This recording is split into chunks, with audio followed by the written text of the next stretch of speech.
Perkenalkan nama aku Sandra. Aku mau menjelaskan tentang materi promosi. Apa sih itu promosi?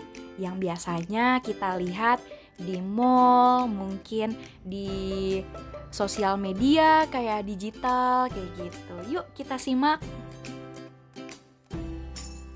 Promosi adalah kegiatan pemasaran yang umum dilakukan tenaga pemasar untuk memberikan informasi suatu produk dan mendorong konsumen agar melakukan pembelian barang atau jasa. Kegiatan promosi biasanya menggabungkan beberapa bentuk promosi seperti dalam bentuk upaya, konsep, dan item. Pada praktiknya misalnya, toko sepatu memasang iklan di koran yang menawarkan harga diskon untuk sepatu bermerek terkenal dan menginformasikan kapan dan di mana penjualan akan dilakukan. Menurut para ahli, promosi adalah menurut Boyd dalam bukunya Manajemen Pemasaran Suatu Pendekatan Strategis dengan Orientasi Global, definisi promosi adalah upaya membujuk orang untuk menerima produk, konsep, dan gagasan. Menurut swasta, dalam bukunya Manajemen Pemasaran, Analisis Perilaku Konsumen, pengertian promosi adalah persuasi satu arah yang dibuat untuk mempengaruhi orang lain yang bertujuan pada tindakan yang menciptakan pertukaran dalam pemasaran. Menurut Kotler, pengertian promosi adalah bagian dan proses strategi pemasaran sebagai cara untuk berkomunikasi dengan pasar menggunakan komposisi bauran promosi, promotional mix. Selanjutnya, kita akan membahas tujuan promosi. Tujuan promosi yaitu ada 4 nih teman-teman. Yang pertama, menyebarluaskan informasi mengenai suatu produk, barang atau jasa kepada masyarakat atau calon konsumen potensial. Nah, misalkan kita punya produk baru nih teman-teman, kita adain promosi supaya konsumen itu tahu kalau misalkan kita itu punya produk baru, kayak gitu. Kedua, yaitu menjangkau dan mendapatkan konsumen baru serta menjaga loyalitas mereka. Ketiga, membranding atau menciptakan citra suatu produk di mata konsumen sesuai keinginan perusahaan. Keempat, membantu meningkatkan angka penjualan sekaligus meningkatkan keuntungan. Teman-teman, kita kan udah tahu nih definisi promosi dari para ahli. Nah, selanjutnya apa aja sih fungsi dari promosi itu? Yuk kita cari tahu lebih lanjut. Fungsi pengenalan. Fungsi pengenalan adalah tujuan dari promosi, yaitu agar produk yang hendak dijual bisa diketahui oleh masyarakat. Biasanya, produk dipromosikan hanya berisi informasi-informasi dasar. Contoh, informasi merek, harga produk, dan keunggulan produk yang dipromosikan dibanding dengan produk lain. Nah, yang kedua, fungsi penawaran. Seorang konsumen bukan hanya diajak untuk mengetahui informasi dari produk atau jasa yang ditawarkan, tetapi juga menawarkan pada konsumen supaya mengambil suatu keputusan untuk tergerak membeli. Misalnya, untuk pembelian 100 orang pertama akan memperoleh potongan harga atau diskon sebesar 25% dan gratis souvenir. Yang ketiga adalah fungsi penjagaan konsumen. Pada fungsi ini lebih menekankan pada kuantitas transaksi dan bukan kuantitas jumlah konsumen. Yang lebih penting dilakukan yaitu menyediakan pelayanan agar konsumen tetap setia pada produk. Misalnya yaitu promosi hanya member atau member only di bisnis-bisnis tertentu. Seperti misalnya gerai minimarket seperti Alfamart. Dia menyediakan kartu member untuk member Alfamart dan setiap pembelanjaan dengan member akan mendapatkan potongan harga.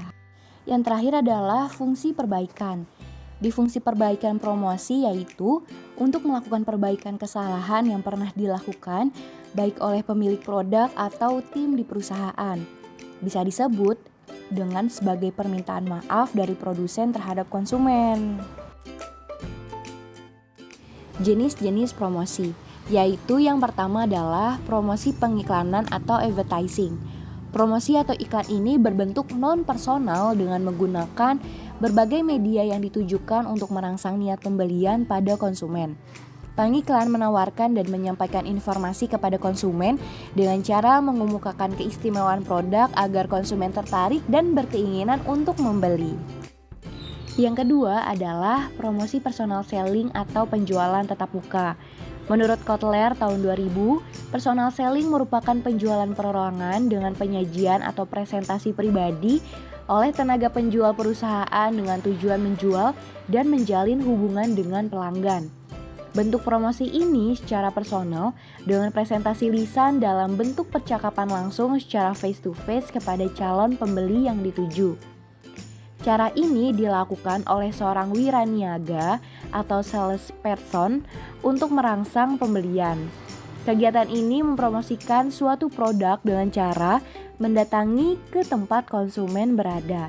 Dengan adanya kontak langsung antara wiraniaga dengan konsumen, akhirnya terjadilah komunikasi dua arah. Yang ketiga adalah promosi publicity atau publisitas. Promosi ini berbentuk non-personal mengenai pelayanan atau kesatuan usaha tertentu dengan cara mengulas informasi dan berita tentangnya. Sama pada umumnya, kegiatan ini merupakan usaha untuk merangsang permintaan produk oleh konsumen secara non-personal yang bersifat komersial. Mengenai produk tersebut menggunakan media elektronik dan media cetak maupun hasil wawancara yang ditampilkan dalam media. Cara ini sangat efektif untuk memperkenalkan perusahaan atau produk yang dihasilkan karena publisitas dapat mendapatkan pembeli yang potensial yang tidak dapat ditemukan dengan advertensi atau personal selling. Menurut ahli, Kotler 2000 mendefinisikan bahwa promosi penjualan atau sales promotion merupakan insentif jangka pendek untuk mendukung pembelian atau penjualan dari suatu produk dan jasa.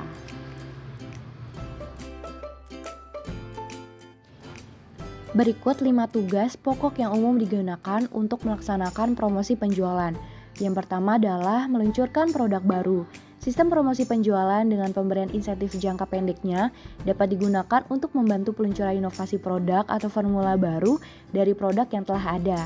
2. Membangun pola belanja konsumen.